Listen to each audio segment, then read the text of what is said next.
Salut, alors aujourd'hui je vais faire du déchômage dans cette parcelle.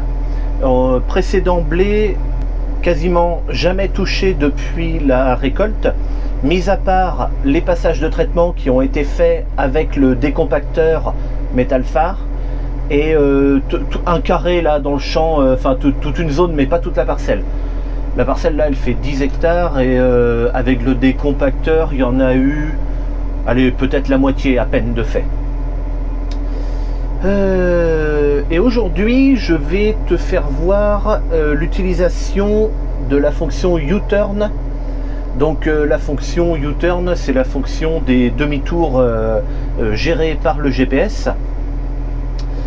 Et puis voilà, puisque j'avais déjà fait une vidéo sur le déchômage, je me suis dit qu'aujourd'hui j'allais faire une vidéo sur le déchômage aussi vite fait, et en même temps il y aurait une partie de la vidéo qui serait consacrée à la fonction U-turn, parce que je l'avais déjà fait voir dans une autre vidéo mais pas complètement en fait. Donc pour utiliser la fonction U-turn il faut avoir la licence évidemment, ou alors une version d'essai comme vous voulez, et appuyer sur le bouton U-turn ici. Alors hop, moi je sélectionne la flèche qui tourne à gauche puisque je vais aller par là et donc je vais m'en aller vers la gauche. Ici opération de tournière, manuel automatique, donc moi je mets automatique, c'est l'intérêt, hein. Si c'est en manuel autant pas avoir U-turn.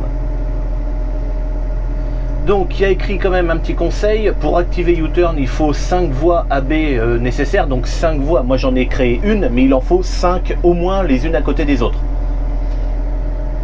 Et une fois déterminé, veuillez suivre la ligne de guidage jusqu'au début. Donc après, en fait, quand je vais appuyer sur sauvegarder, normalement il va m'envoyer vers la ligne pour commencer le champ. Alors normalement, vu comme j'ai réglé le champ là, ça devrait être pas loin d'ici de toute façon. Voyons voir.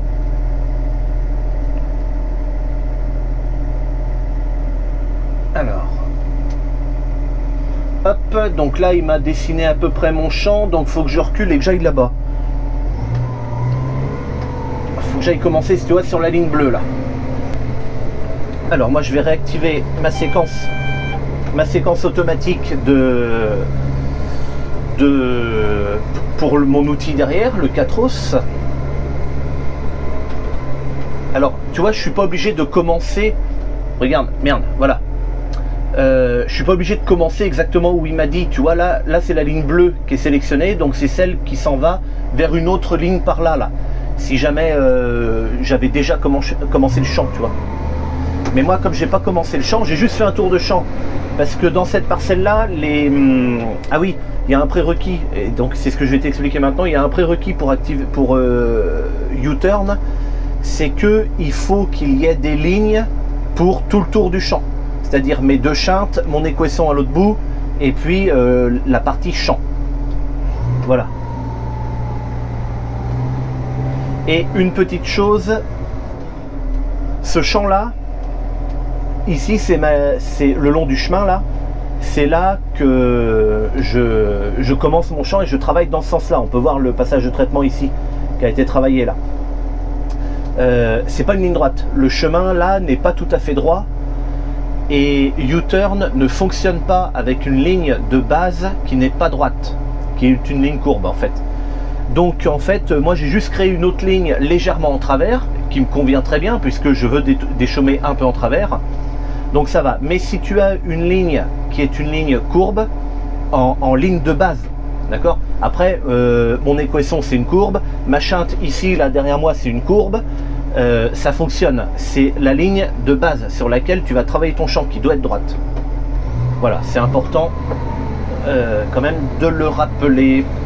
Donc là je suis en train de me diriger vers ma ligne. Alors je suis pas tout à fait droit, mais ça fait rien. Hop, j'active l'autoguidage. Hop, j'active l'enregistrement des données. Ok.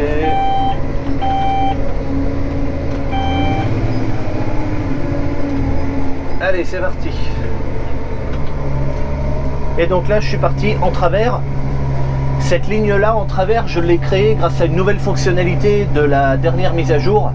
en fait, c'est la possibilité de faire une ligne droite en suivant un azimut.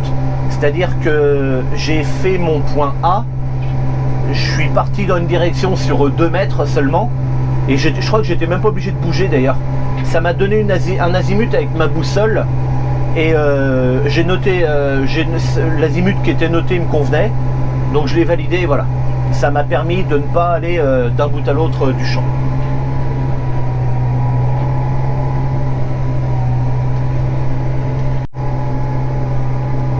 Donc là j'arrive au bout, le U-turn me dit que je vais tourner là-bas sur la bande verte, on le voit peut-être pas à l'écran, mais alors attends, pour l'instant je sais pas du tout comment ça va se passer. Hop là, ok, donc là il est en train de tourner les roues tout seul, donc c'est bon. En fait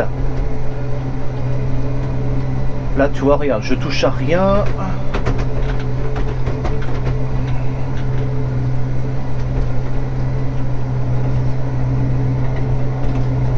Et il me remet en ligne, voilà, par rapport à l'autre bande. Alors là je vais être un peu en retard, j'étais en train de discuter, mais ça fait rien, j'ai ralenti, j'ai relevé l'avant. Oh c'est bon, putain, c'est impeccable. Donc le tracteur, enfin le GPS sait que l'outil fait 6 mètres, donc normalement il va pas s'approcher plus que ça de la haie. Hop, ça passe, tu vois, pile poil comme il faut.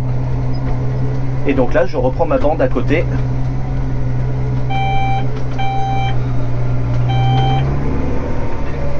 Allez, c'est reparti. Donc là le sol paraît un petit peu travaillé ici, c'est là où j'avais passé le décompacteur, jusqu'à à peu près la moitié de la distance qui nous sépare du bois là-bas. Voilà, après j'avais pas été plus loin que ça, parce que plus loin là-bas il y a des carottes, et en fait ça se manchait dans les dents du décompacteur et j'ai pas pu aller plus loin. Alors ce que je vais essayer de faire pour le coup, c'est de passer donc mon déchômeur à disque maintenant, et de revenir, vu que les carottes vont être démanchées, de revenir plus tard, alors pas demain parce qu'il faut que les carottes se désagrègent un peu, mais revenir un peu plus tard, finir le champ avec le décompacteur si je peux, et si j'ai encore le décompacteur, parce que à un moment donné, de toute façon, AgriPartner, ils vont m'appeler, ils vont me dire bon écoute, on récupère le truc, forcément. Ils ont toujours pas récupéré la benne Herculano, elle est toujours à la maison. Aujourd'hui on est le 27 septembre. Mais voilà, la Herculano, je ne l'ai pas acheté, hein, c'est un prêt, et le décompacteur c'est pareil, je les redonnerai tous les deux. Mais là pour l'instant, ils sont pas venus encore chercher. Bon après ça me gêne pas, la remorque elle est à l'abri sous un hangar, et puis le décompacteur avec, donc voilà. Bon. Allez, je surveille.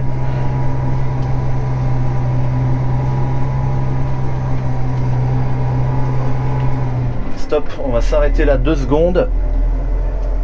Point mort. Hop, donc là je laisse le GPS comme ça, comme il est, avec le guidage et tout.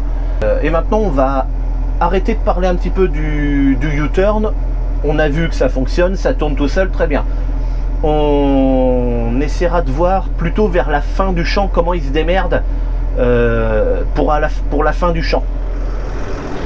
Bon allez hop, pour déchaumer j'ai mis la petite masse du New Holland, ça suffit largement. Alors il y a du vent et puis il fait froid, les températures ont bien descendu, c'est frais, ça fait un petit peu de poussière mais quasiment rien.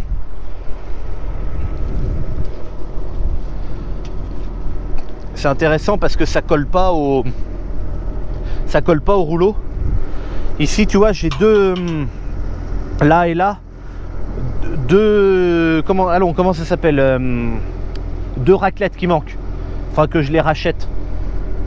Et d'ailleurs ici tu vois, j'avais pas remarqué, mais cette raclette là est en train de me bouffer le caoutchouc là. Lui je vais lui foutre un coup de marteau tout de suite, parce que j'ai un marteau tout neuf dans le tracteur là. Bon allez, ça va bien. Ça me fait des sillons comme ça parce que j'ai pas la... Tu sais, je peux mettre une herse derrière mais je la mets plus parce que elle m'a causé plus de soucis qu'autre chose. Alors quand cette herse fonctionnait correctement, ça allait bien, parce que si le déchaumeur arrache quelques mauvaises herbes, le rouleau lui peut avoir une tendance, pourquoi pas, à les rappuyer un petit peu, puis la racine pourrait repartir. Avec la herse, ce qui était bien, c'est que cette mauvaise herbe qui se retrouvait un peu en surface, et ben, même si le rouleau la rappuyait un peu, elle tirait dessus pour la ressortir complètement de la terre. Donc ça, c'était très efficace pour ça. Par contre, ben, pas suffisamment solide. Alors ce modèle de Quattros, c'est un des premiers qui avait été mis au point. Alors peut-être pas le premier, mais un des premiers toujours. Et la herse était de conception, on va dire, trop fragile. Et elle s'est dessoudée plusieurs fois. Alors en Allemagne, dans certains coins, notamment à Leipzig où j'ai été, où ils fabriquent notamment les Quattros. Alors peut-être qu'il y a 5 usines à Amazon en Allemagne, donc peut-être qu'ils font des Quattros ailleurs, mais en tout cas là-bas ils en font. Les champs autour, ils savent pas ce que c'est un caillou, donc forcément ben, ils n'ont pas de problème. Nous dans les cailloux là, faut voir le rouleau comme il se prend des coups, donc comme l'herse elle est prise directement sur le rouleau, et bien forcément elle se prend tous les coups que le rouleau prend par les cailloux, donc ben, elle s'est dessoudée plusieurs fois. Bref, moi ce que je veux voir, c'est si ça marche bien. Alors tu vois, ça me fait des bosses, mais n'empêche qu'entre les deux, c'est quand même scalpé entre les deux, donc ça me convient. Ouais, ah oui, si, oui, ça fait des bosses, mais en fait ça va.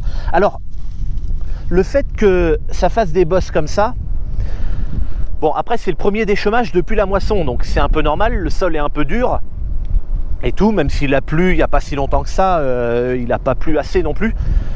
Quoi d'autre? Oui, il y aura de toute façon dans cette parcelle-là un coup de Senius, le déchaumeur à dents, que je vais passer à 15 cm. En fait, ce que je vais essayer de faire à partir de maintenant, et que je crois que j'avais déjà fait comme ça l'année dernière, je voudrais passer un coup de déchaumeur à disque en premier sur peut-être 5-7 cm, au moins 5 toujours, pas trop vite. Là je roule à 8 à l'heure, parce que le truc c'est qu'un déchaumeur comme ça, plus tu roules vite, plus il a tendance à rouler sur le sol, et moins tu roules vite, ben, plus il aura tendance à vouloir s'enfoncer un peu dans la terre.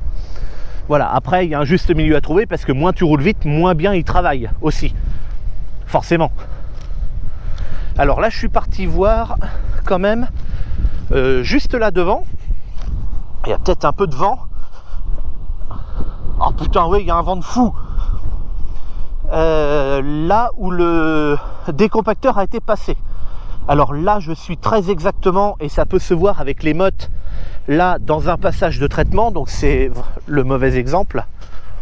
Donc je vais encore faire quelques mètres. Voilà, ici. Là le décompacteur a été passé, on peut le voir. Oh regarde, ça doit être un lapin ou un lièvre ou un truc qui a gratté là. Bon, on s'en fout.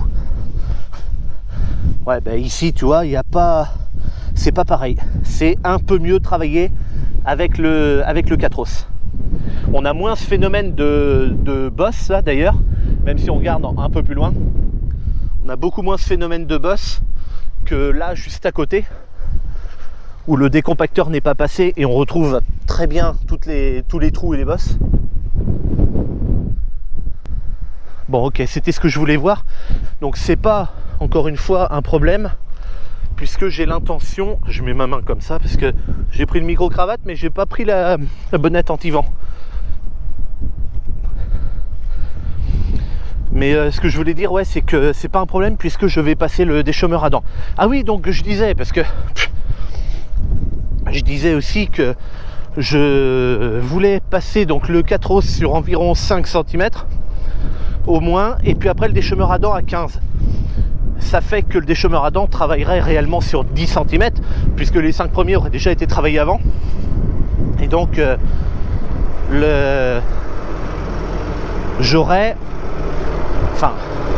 j'espère avoir moins d'usure de soc en faisant comme ça.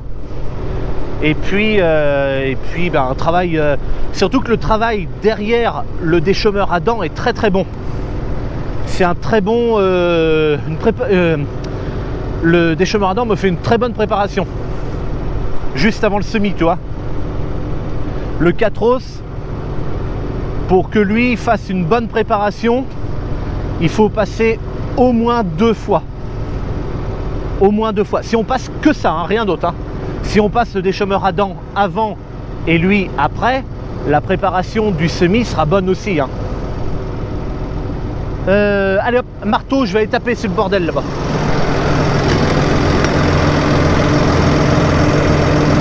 Ah, regarde ça un peu. Et là j'ai une poignée antidérapante, je te garantis que je vais pouvoir taper avec. Alors où il est? Là, ce machin de terre là. Il est là. Alors il faudrait que je tape un peu comme ça. Voilà. Tu vois, 4-5 coups, je l'ai remis à peu près au milieu. Alors ça, ce qui s'est passé, c'est certainement un caillou qui s'est coincé là, qui a tapé là-dedans, puis qui l'a fait dévier comme ça. Bon, c'est bien mon vieux marteau, c'est bien. Ouloulou, qu'est-ce qui se passe là? Oh putain, ça ira pas longtemps ce rouleau, tu vas voir. Là, il est complètement éventré, là aussi.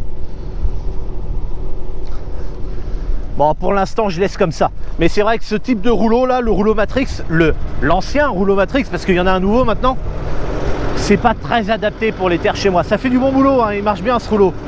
Mais le nouveau, je pense, est peut-être plus adapté. Ah, allez, bon Dieu! Il veut... Tiens, là, il rentre plus dedans maintenant.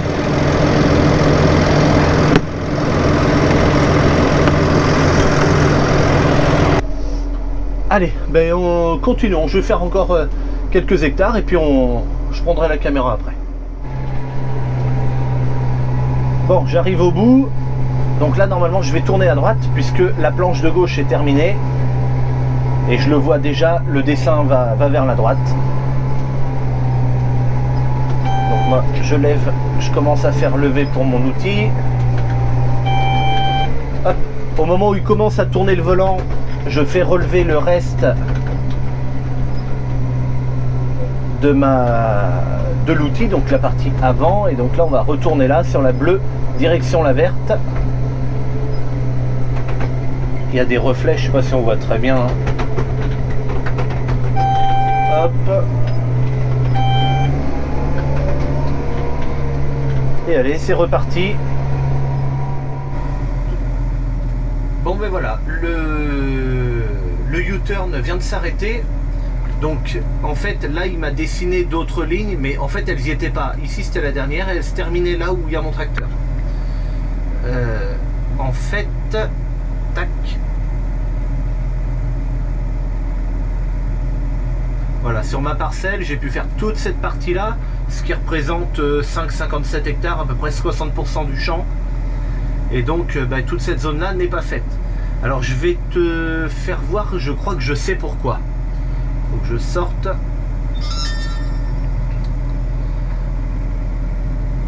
Je vais dans les réglages du champ. Donc en fait voilà ce qui s'est passé. De là à là, c'était ma ligne de référence. Ensuite j'ai fait mon champ comme ça. Et moi j'ai enregistré une chinte ici. J'en ai enregistré une autre qui va de là en prenant le virage et ici. J'en ai enregistré une qui va de là à là. Et ensuite une autre qui va de là à là. Et je pense que le U-turn s'est arrêté parce que comme il y a... Lui il considère que ça et ça c'est une chinte. Et en fait, je pense que si j'avais fait une ligne de là en prenant le virage et en allant là, je pense que U-turn aurait pu m'emmener jusqu'au bout. Mais lui, en fait, il considère que ça, c'était la chinte et que ça, c'était sa chinte en face. Donc, eh ben, comme là, c'est terminé, ben, il peut plus aller plus loin, lui, parce qu'il est au bout de la chinte. Parce qu'il s'est arrêté pile dans le virage, quand même. Alors, J'en sais rien, mais je crois que c'est pour ça qu'il a arrêté le guidage. Donc on peut voir que si on enregistre 2 chintes à un bout, ça va pas. Puisque moi je considère que de là à là, c'est un équesson. Après on s'en rend pas compte, hein, mais le virage est très prononcé hein, quand même ici. Hein, ça part, c'est pas du 90 degrés bien sûr, hein, mais c'est très prononcé. Hein. Bon, ben dommage, je finirai pas le champ avec U-turn, quelque chose que je saurai pour une prochaine fois, donc je réessayerai encore le U-turn dans une autre parcelle où il y a vraiment 2 chintes et deux côtés, en tout cas un côté droit et un équesson ou pas d'ailleurs, on s'en fout, mais en tout cas il y a seulement 2 chintes, enfin en tout cas le logiciel ne pourra pas se tromper et ne pourra pas considérer qu'il y a 2 chintes au même endroit. Voilà, bon, moi je continue du coup, il me reste, bah oui, j'ai dû faire 60% de ma parcelle, donc ben voilà, il me reste ça à faire. Allez, puis moi je te dis à bientôt pour une prochaine, salut.